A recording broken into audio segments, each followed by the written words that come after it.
Siinkohal ma tahaksin teha ühe ülestunnistuse enne, kui järgmisel kolmapäeval ilmub Ekspress. Täna pöördus minu poole Ekspressi ajakirjanik ühe väga tõsise küsimusega ja me rääkisime temaga pikalt ja nimelt minu kõrgkooli lõpetamise lõputöö on täielikult sõna-sõnalt kopeeritud ühe tuntud kirjaniku raamatust. Ma väga vabandan selle pärast, palun andestage mulle.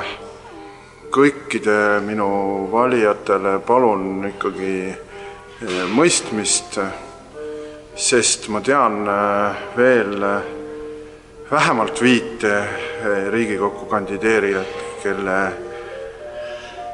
kelle lõputöös on täpselt seesama asi, nad on kopeerinud oma kõrgkooli lõputöös 100% ühte tuntud kirjanikku.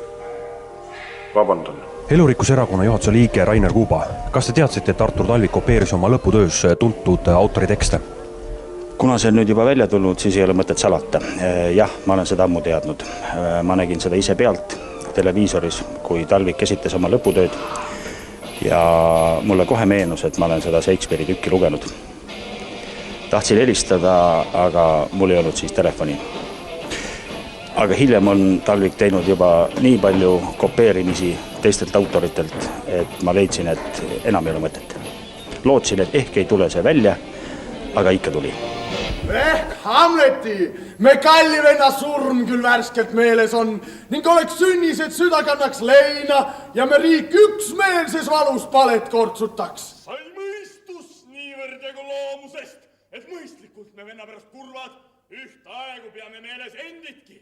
Seepärast siniseme õe ja nüüd me kuninganna, kes pärjakses vapras riigis andles ja õigust mööda, nii-öelda rõõmuga, mis murtud on.